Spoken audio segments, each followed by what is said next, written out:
In today's wood story, we are making these super cute heart-shaped boxes, also known as salt cellars, but they also work as a perfect little jewelry box.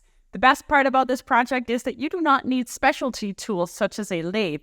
All you need is a handheld router, and if you happen to have a drill press, that's going to help speed things up too. So grab your tools and let's start this wood story. For my salt cellar, I'll be using a nice big chunk of walnut, measuring 3 inches by 4.5 inches. I found this chunk in the discount section of my favorite wood supply store. If you don't have a big chunk of wood, you can also start by gluing multiple pieces together. You can mix and match the wood. Just make sure that all of the pieces you glue together all face the same grain direction. This will prevent your box from cracking later on.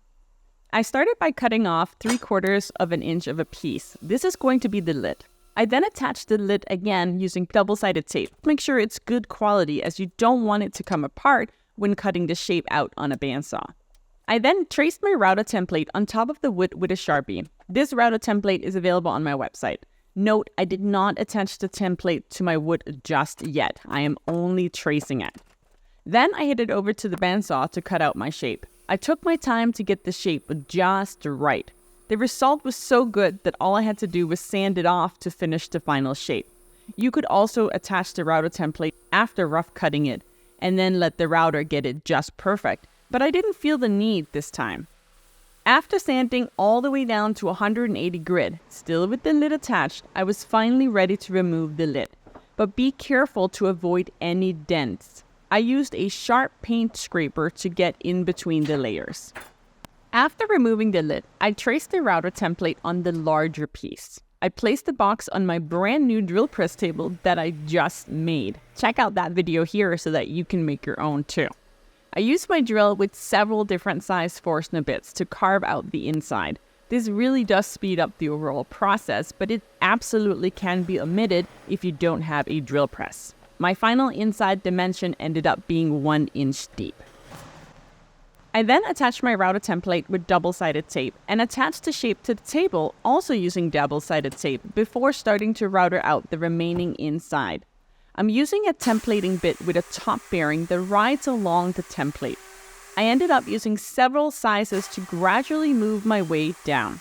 If you want to remove the holes from the Forstner bit drilling, you will need to go a bit beyond the 1 inch depth. Once I was happy with the routering, I removed the template and hand sanded the inside.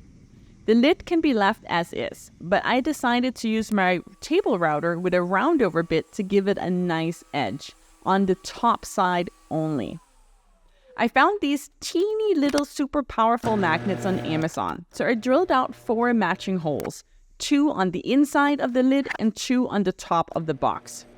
I attached them with a bit of glue and used a mallet to get them into place.